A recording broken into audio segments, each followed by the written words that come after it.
Bienvenidos a mi canal, yo soy Laura, esto es Borde que te quiere borde y hoy hablamos de clásicos de ciencia ficción.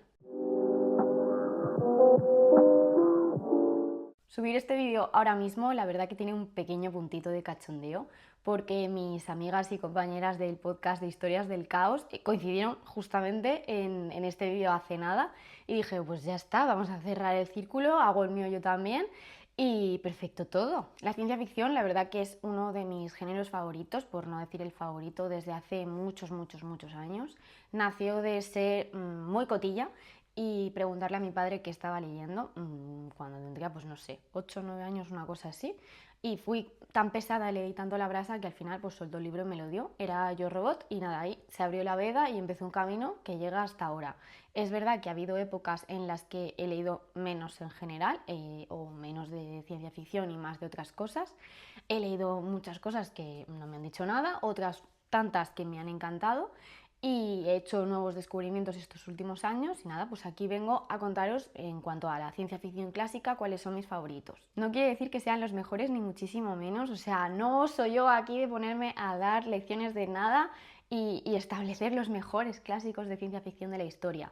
No, simplemente yo voy a hablar de los que más me han marcado a mí y para algo es mi lista. La forma en la que los he ordenado es por el orden cronológico en el que yo los leí, por lo menos más o menos, porque tampoco los recuerdo al 100% y no tiene nada que ver con el momento en el que fueron publicados ni con ningún tipo de preferencia. Y por supuesto, pues tengo que empezar por el que abrió la veda de todo esto y es Yo Robot de Isaac Asimov, que fue publicado en 1950. Es un libro sencillísimo de relatos, de hecho yo creo que es un buen sitio para empezar a leer ciencia ficción si queréis animaros, pero os da un poco de respeto porque de verdad que es súper accesible. De hecho yo creo que peca precisamente de ser demasiado sobreexplicativo, ¿no? Y de sobreexponer las cosas y estilísticamente tampoco es que tenga nada especial. Pero bueno, pues para empezar está muy bien y sigo pensando a día de hoy que tiene ideas súper interesantes y al final, aun con todos sus robots, sus leyes de la robótica, su tecnología y demás, lo que hace es reflexionar sobre pues, dilemas morales, ¿no? Conflictos éticos y a mí me sigue gustando mucho en ese sentido.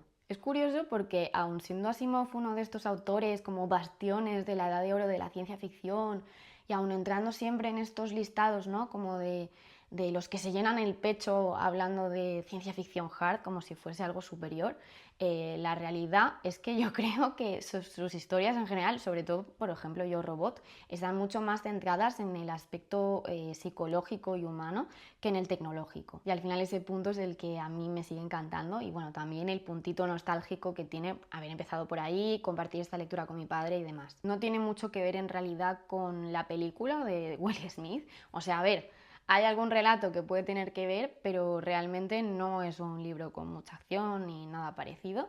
Y todos los relatos que plantea giran en torno al mismo tema, que evidentemente es la robótica, que sorpresa, vaya, se llama Yo Robot y va de robótica. Pero ¿realmente habla de robots o habla de cómo la existencia de estos, ¿no? Y la forma en la que están configurados, cómo interaccionan con la humanidad afecta a esta? Pues, en mi opinión, más lo segundo. Aquí se plantean además súper bien estas leyes de la robótica tan famosas del autor, que hablan un poco pues, de cómo plantear la robótica, ¿no? El mayor miedo que es como que se revele ante la humanidad, pues cómo programarla, por así decirlo, para que pues no dañe a la humanidad, haga lo que nosotros queremos y se proteja a sí mismo, porque al final es propiedad privada que vale mucho dinero, ¿no? Al final, yo ahora, a día de hoy, me doy cuenta de que todo esto es un poco bastante capitalista y antropocéntrico, pero bueno, sigue siendo interesante. Y después de que me gustase Yo Robot, con la tierna edad de 8 o 9 años, pues mi padre se vino arribísima. O sea, él vio ahí un filón de compartir lecturas conmigo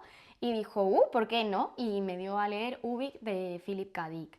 A ver, yo honestamente creo que nunca podré estar lo suficientemente agradecida y a la vez nunca podré entender cómo se le fue tanto la pinza. Definitivamente Ubik ni ningún libro de Philip K. Dick es adecuado para ser leído por un niño, pero bueno, al final también depende un poco de cada niño. Hay niños que somos muy rarunos y también es verdad que creo que a veces, aunque sea un libro complejo, como que subestimamos, ¿no?, la capacidad imaginativa de los niños y a lo mejor son capaces de entender ciertas cosas incluso mejor que los adultos. Claramente mi padre no subestimaba mis capacidades como niña, casi que al revés. Y ya hablé de este libro en otro vídeo, en el de libros breves, pero bueno, nunca son suficientes veces las que hay que recomendar esta historia, así que aquí estamos. Todo lo expositivo que era Asimov, Dick claramente no lo es. De hecho, no hace ningún tipo de concesión al lector y no sabes ni por dónde te llegan las teorías conspiranoicas, el tema de la mutabilidad de la realidad y sobre todo de la percepción de esta.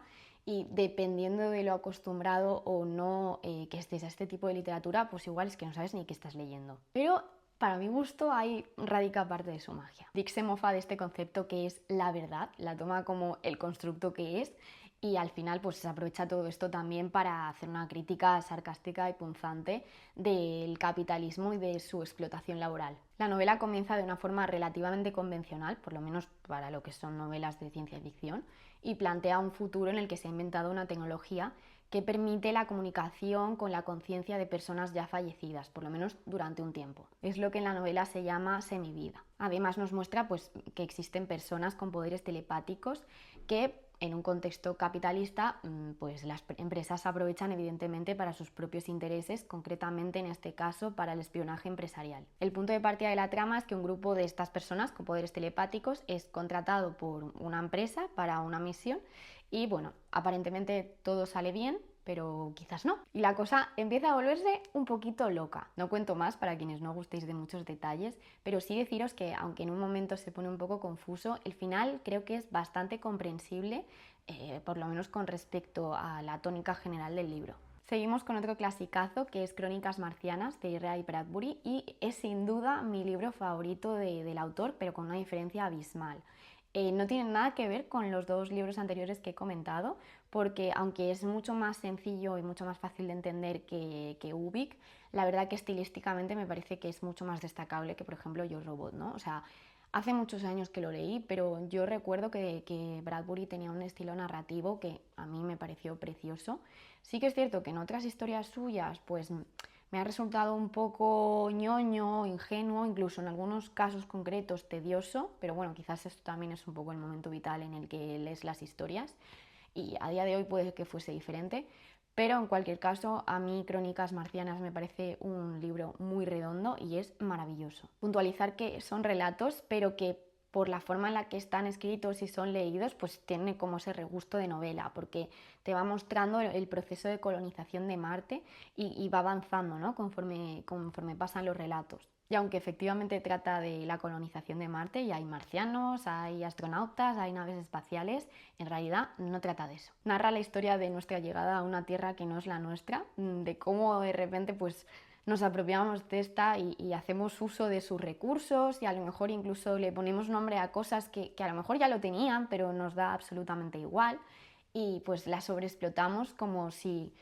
tuviéramos algún tipo de derecho divino o algo así. Son historias que en realidad no son nada difíciles de leer, son muy sencillas, pero tienen un regusto poético, te dejan como una cierta pesadez en el corazón y a mí sobre todo me demostraron que la ciencia ficción no tenía por qué ser fría ni carente de emoción, ¿no? Sino que como podía estar llena de sentimiento. O sea, al final se habla muchas veces de la ciencia ficción esto como un género de las ideas y como algo así muy frío y tecnológico y el tema de las ideas a mí me parece muy interesante, ¿no? Porque te permite reflexionar sobre muchas cosas, pero es eso, es que no tiene por qué ser algo frío, algo ajeno, ¿no? Algo como totalmente inocuo y poco humano, ¿no? Y creo que Crónicas Marcianas es una buena prueba de ello. Ay, es que me están entrando muchas ganas de releerlo conforme hablo de él. El siguiente es Mercaderes del Espacio y voy a leer el nombre de los autores porque hay uno que nunca me sale. Y es Frederick Paul y C.M. Korplut.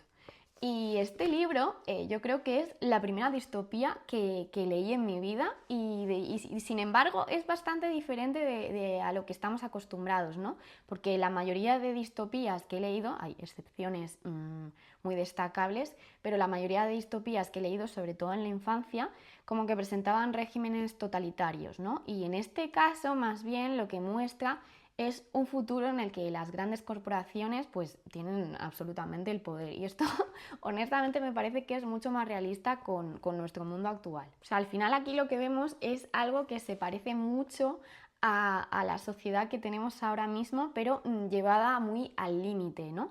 como que presenta un dominio absoluto de las empresas y un capitalismo descarnado y neoliberal en su máximo esplendor. Vamos, el sueño húmedo de los criptobros, que se creen que estarían en la cima de este mundo, pero la realidad honestamente es que yo creo que la mayoría de ellos estarían como muchos de nosotros, durmiendo, o sea, peleándose por un escalón para dormir en uno de estos macroedificios de corporaciones, que es lo que pasa en la novela. Y la situación que aquí plantea evidentemente es muy extrema, pero creo que esto de que el poder corporativo supere los derechos humanos y la importancia de lo político y lo social, sinceramente no suena tan loco. Y es verdad que creo que cuando lo leí en su momento, pues que tendría 11 años, una cosa así, no comprendí la profundidad de la crítica que llevaba la historia, porque creo que al final, pues con 11 años tú puedes saber que algo está mal, pero a lo mejor no apreciar ciertos matices, ¿no? Pero lo leí de adulta y creo que la crítica que hace sigue siendo súper potente, súper aplicable, y no sé, que es una historia que yo no oigo hablar mucho de ella a día de hoy, pero es brillante. Por hablar un poquillo sobre la trama, la novela es una sátira que presenta un futuro gobernado por las empresas, en el que la privatización de los servicios es absoluta, los límites geográficos son básicamente comerciales y la publicidad alcanza unas cotas de agresividad extremas. Sigue a un joven publicista que básicamente es como un criptobro, o sea, él se cree que es superior a todo el mundo y que va a llegar a la cima del poder y tal, pero en un giro de los acontecimientos, después de una estrategia de la competencia, pues de repente se ve sin nada, o sea, en lo más bajo de la sociedad, y a partir de ahí intenta ir escalando, pero como que también al mismo tiempo abre un poquito los ojos a la realidad que le envuelve. El siguiente es Pórtico, de Frederick Paul. Aquí repetimos autor, debía gustarle mucho a mi padre porque había varios libros suyos en casa. Y la verdad que de todo este listado quizás es el que menos recuerdo. Lo leí en la adolescencia y es curioso, ¿eh? Porque hay veces que recuerdo mejor libros que leí en la niñez que libros que leí en la adolescencia. No sé muy bien por qué. Pero bueno, sí que recuerdo bastantes cosillas, sé que me gustó muchísimo, me tenía fascinada, y lo único pues que tendría que releerlo para recordar al 100% los detalles. Pórtico cuenta la historia de un don nadie, un trabajador como otro cualquiera, al que le toca la lotería y decide gastarse todo su dinero en viajar a Pórtico. Y Pórtico lo que es un asteroide en el que la humanidad ha encontrado pues, los restos de una civilización alienígena, los Iche, no sé si lo he dicho bien, y allí pues hay como una especie de naves espaciales que están en perfecto uso, solo que, bueno, pueden viajar de hecho, pero tú no puedes marcar el destino, ¿no? Como que ya está predefinido y de hecho es desconocido hasta que llegas allí. Y el objetivo de nuestro protagonista, ¿no?, es embarcarse en la tripulación de una de estas naves y pues viajar a algún lugar del universo, no se sabe a cuál, y con suerte pues encontrar restos de esta civilización Ich que pueda pues vender y que le permitan hacerse ya inmensamente rico, con el objetivo de poder acceder a una especie de tecnología que hay, ¿no?, que te permite vivir eternamente. Y Pórtico al final de lo que habla es de avaricia, de desesperación, de desear otro tipo de vida, ¿no?, y de qué estás dispuesto a pagar por alcanzar ese éxito. Lo dicho, no puedo contar muchos más detalles porque no lo recuerdo en profundidad. Tengo muchas ganas de releerlo cada vez más. Pero bueno, tenía que estar en esta lista porque durante bastantes años fue uno de mis libros favoritos. Y pasamos ya a unos cuantos libros que leí ya de adulta, diría que incluso hace pocos años, al final de mi veintena. Y entre medias de estos dos listados es como que hubo un hueco bastante grande, o sea, no en cuanto a años de publicación, sino en cuanto a mis lecturas, ¿no? Porque entre medias, pues hubo años en los que no leí tanto, o si lo hacía no era tanto ciencia ficción. Sí que leí cosillas, la verdad, algunas me gustaron más, otras me gustaron menos, pero ninguna que me marcara como tan especialmente, ¿no? Y luego pues como que hubo de repente ahí un impasse, no sé, un cambio, y fue cuando llegué a las redes sociales y empecé a conocer pues otro tipo de literatura que hasta ese momento pues yo no conocía de nada. Y el primero del que quiero hablaros es uno conocidísimo, de hecho si me seguís en redes he hablado de él muchas veces, y es Los desposeídos, de Ursula K. Le Guin. En este caso yo no es que no conociese a la autora, porque Ursula K. Le Guin es muy conocida, pero bueno, a ver, yo había leído parte de un libro suyo de pequeña, que era El ojo de la garza, que sinceramente creo que ni terminé y no me dijo mucho. Quizás ahora sería diferente, ¿eh?, porque las cosas cambian muchísimo con la edad. Tenía también otro libro suyo en casa y esperando, muerto del asco, que era Planeta de Exilio, pero Los Desposeídos fue el primer libro que leí completo suyo, por lo menos que recuerde, y es que me fascinó. Y es el inicio de un amor por esta autora que sigue a día de hoy. Y bueno, a ver, hay libros suyos que me han gustado menos, hay libros suyos que me han gustado más, pero admiro muchísimo su escritura y su pensamiento y no creo que me canse de leerla. Y aún así, curiosamente, creo que este, que fue el primero que leí suyo, sigue siendo mi favorito, quizás empatado con algún otro, ¿no? Pero sigue siendo de mis favoritos suyos. Los Desposeídos es en realidad una novela bastante fría, ¿no? En la forma en la que está escrita, árida incluso en algunos aspectos. Y a ver, yo personalmente creo que no es que sea demasiado compleja ni difícil de entender, pero sí que sé que a mucha gente se le hace un poquito densa. Al final es que uno de los grandes planteamientos del libro es puramente político y creo que si no te interesan estos temas, pues se te va a hacer pesado, evidentemente. Y luego que, bueno, pues sinceramente el ritmo narrativo no es que sea súper ágil. Pero a mí me fascinó, sinceramente, o sea, ¿qué queréis que os diga? Yo creo que si estás interesado en el tema, es un libro súper interesante y que al final, aunque es eso, aunque plantea muchas cosas políticas y aunque está escrito de una forma bastante fría, sigue teniendo esa humanidad tan característica de Lewin. En cuanto a trama, Los Desposeídos muestra el contraste entre dos sociedades que habitan dos mundos, que son Anarres y Urras, y que aunque tienen un origen común, tienen formas completamente opuestas de afrontar la vida, una que es el capitalismo extremo y otra que es el anarquismo. En un pasado anterior a la novela, que por cierto se habla un poquito de él en otro relato de la autora, que es El día antes de la revolución, pues hay un grupo de personas que se rebelan al capitalismo de su mundo y que por X razones acaban colonizando un asteroide vacío que hay cercano, creo que era un asteroide o un satélite, no sé exactamente lo que era, pero bueno, muy cercano a su planeta, ¿no? Y establecen allí pues una colonia con su forma particular de vida que han escogido, que es el anarquismo. Pero esto no va de el capitalismo es súper malo y el anarquismo es maravilloso y perfecto, no, o sea, a ver, aquí Úrsula hace lo que hace siempre y es mostrarte las bondades de un tipo de sociedad, pero también sus conflictos y problemas inherentes, o sea, las cosas no son blancas o negras. Y es que este mundo anarquista, Narres, está asentado sobre unas bases que priman el bienestar del grupo por encima de todo, sobre cualquier tipo de individualidad, y que en algunos aspectos puede resultar muy cruel e incluso condenar al ostracismo a quien es un poco disidente, ¿no? El que va un poco por su interés individual, ¿no? O al menos no a lo que la sociedad comprende que es lo mejor para todos. Y en la historia, Sebek es un físico nacido en Anarres que él sueña con inventar una tecnología que permita la comunicación instantánea entre mundos y para esto pues acaba viajando al mundo vecino, a Urras, cosa que no gusta especialmente a sus compatriotas. La novela habla de justicia social, de libertad de elección, de choque cultural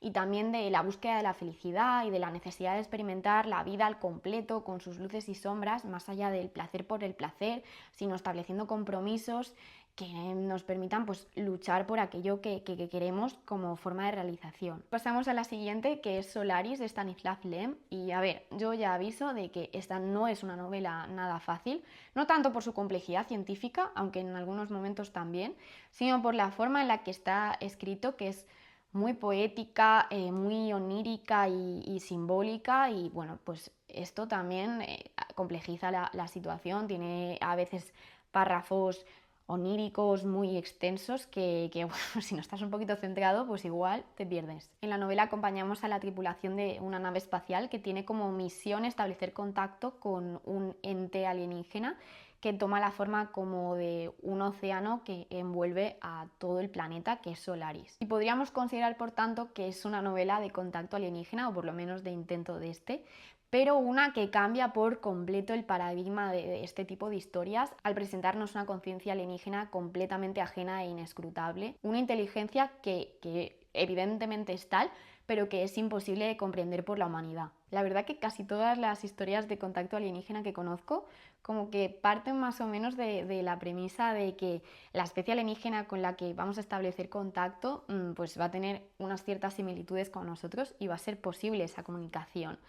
Pero al final no sé si esto es realista del todo, depende también un poco de las teorías científicas al respecto, ¿no? Porque Hay teorías que dicen pues que seguramente la vida tiene un origen común, ¿no? Y entonces por eso guarda ciertas similitudes.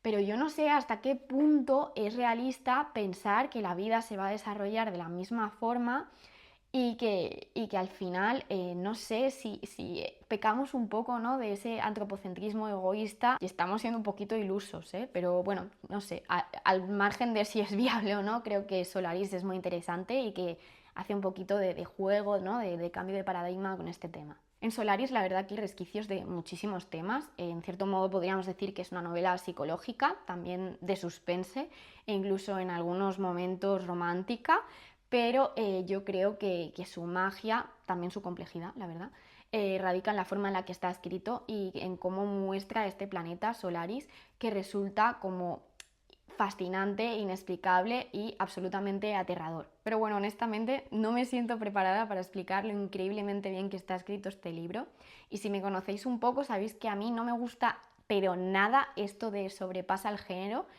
pero sí que tengo que reconocer que creo que este libro tiene un puntito experimental que lo diferencia y un nivel narrativo que lo pone por encima de muchas obras de cualquier tipo de género. O sea, no hablo ya de la ciencia ficción, sino en general. Pero bueno, al margen de esto, creo que afirmar que por esta razón no es un libro de ciencia ficción es estúpido, lo siento. Y continúo con Una mirada a Lisby Sheldon de James Tiptree Jr.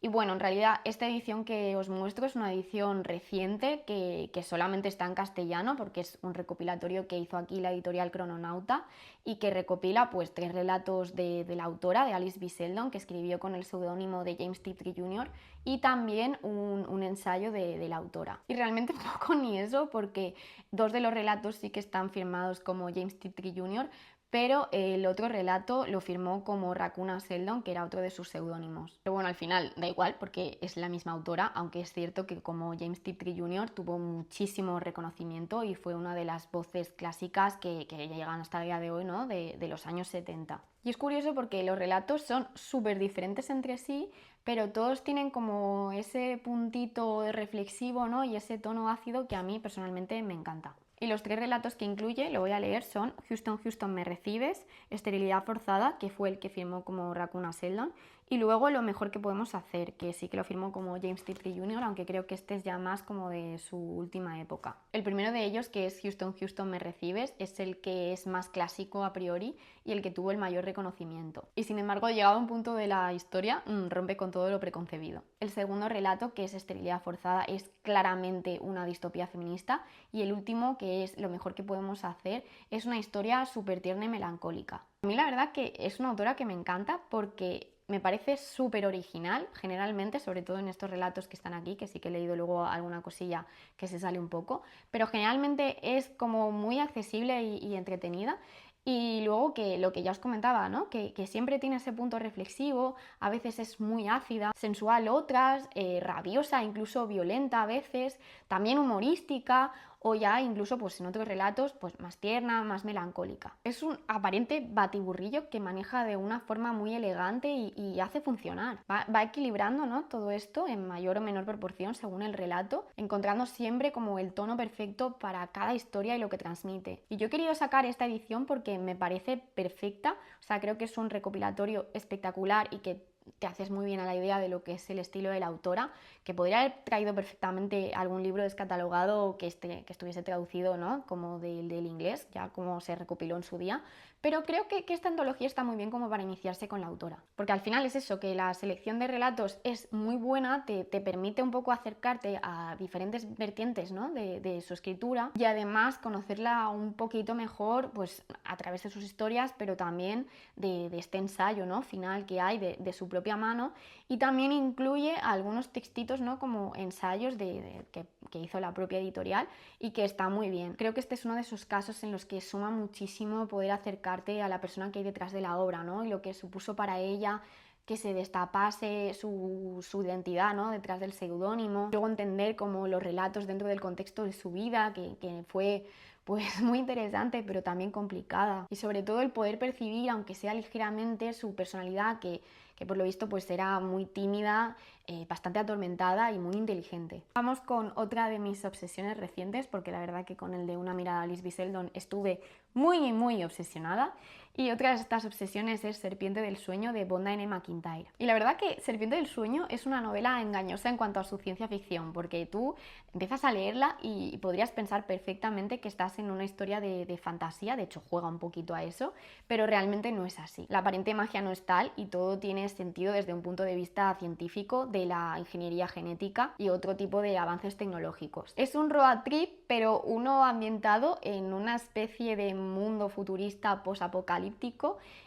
aparentemente más incivilizado, porque muestra un tipo de sociedad como más naturalizada, más sencilla, y sin embargo luego te vas dando cuenta de que en algunos aspectos está mucho más avanzada, incluso tecnológicamente. Tampoco es exactamente utópica, aunque tiene ciertos visos, pero la sociedad que presenta no está exenta de violencia, a veces fruto del propio miedo, ¿no? y desconocimiento hacia lo diferente, y bueno, pues hay también abusos y maltratos y demás. Es una obra con un ritmo lento, no es que sea difícil, ni densa, ni compleja de entender, porque en absoluto, pero no tiene ninguna prisa ni ningún afán de aventuras intrépidas. Seguimos la historia de Serpiente, que es una curandera que utiliza serpientes modificadas genéticamente para ayudar a los enfermos y que muy al principio de la novela sufre una pérdida aparentemente insustituible que la lleva a iniciar una búsqueda, que es este road trip. Y dicho así, podría parecer la típica historia de camino del héroe, pero Serpiente no es la típica heroína,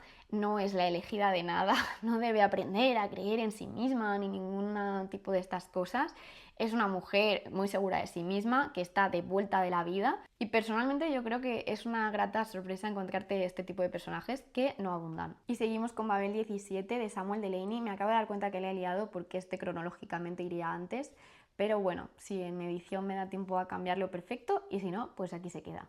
Y este libro podríamos decir que es una space opera, pero dista mucho de ser la típica aventurilla espacial que estamos acostumbrados en este subgénero de la ciencia ficción, al tener un estilo como mucho más elaborado y al centrarse en un tema como es el lenguaje, que tradicionalmente no es el foco de interés de la ciencia ficción. O sea, no quiero decir que no haya libros al respecto, porque sí que los hay, pero bueno, ya me entendéis, en este tipo de ciencia ficción como más clasicorra, más eso, de la Edad de Oro, pues no se hablaba generalmente de estos temas. Y el libro trata de una poetisa que recibe un encargo por parte del gobierno, que es descifrar un código que es Babel 17. Pero bueno, enseguida se da cuenta por sus capacidades que más que un código, Babel 17 es un lenguaje, uno totalmente desconocido y diferente a cualquiera que hayamos conocido, pero un lenguaje. Y al final termina reuniendo una tripulación y saliendo en la búsqueda de más pistas que le permitan desentrañar este misterioso lenguaje e incluso quizás encontrar a sus hablantes. Pero ¿por qué el lenguaje, no? ¿Dónde radica el interés? Aquí al final pues depende de lo que le interese a cada uno,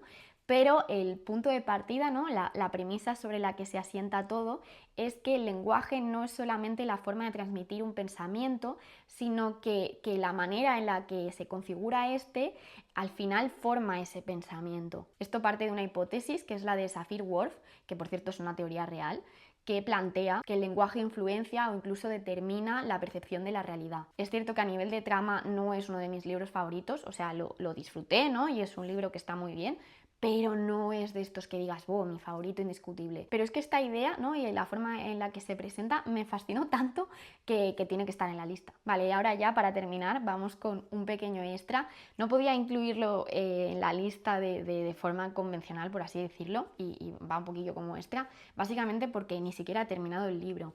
Y estoy hablando del volumen 1 de relatos de J.G. Ballard. En realidad me gustaría hablar de los relatos en conjunto porque me parece que casi seguro que todos son muy destacables, pero bueno, en su día sí que se publicaron los relatos completos, actualmente están descatalogados y bueno, se está reeditando en 2 volúmenes por parte de la editorial Runas, que ahora mismo tenemos el volumen 1 y creo que a finales de este año o principios del siguiente, el 2026, pues tendremos el segundo volumen. Los relatos originales que se incluyen en este primer volumen se publicaron, si no recuerdo mal, entre el 56 y el 64. Respecto a los relatos en sí, Ballard es absolutamente original y presentan lo que él mismo autodenomina un presente profético que se aleja bastante de la ciencia ficción a la que estamos acostumbrados, pero que en mi opinión es indudablemente ciencia ficción. Si tuviese que destacar algo de estos relatos sería su inmensa capacidad imaginativa, tanto a nivel de temas y planteamientos como de ambientaciones, pero que sin embargo tampoco pecan de la irrealidad de otras historias, con propuestas que a menudo no nos resultan tan ajenas,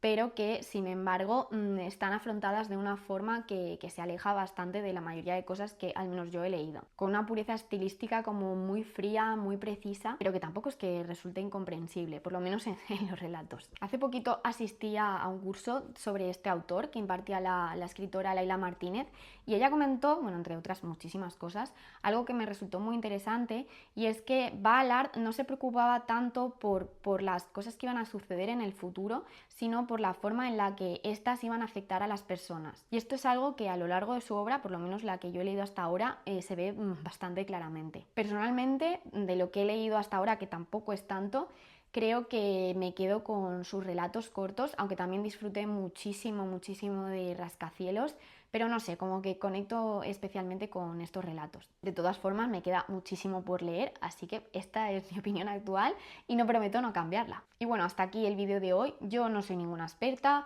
no vengo a dictar sentencia y al final, pues sobre gustos no hay nada escrito. Me quedan muchísimos, muchísimos clásicos de ciencia ficción por leer. Quizás en un tiempo pues repita este vídeo, ¿por qué no? Y a lo mejor se incluyen otras historias, no lo sé. Pero bueno, actualmente son los libros que yo incluiría. Decidme si tenéis alguna recomendación o si vosotros hubieseis incluido a algún otro. Y nada, muchísimas gracias por verme. Nos vemos pronto y adiós.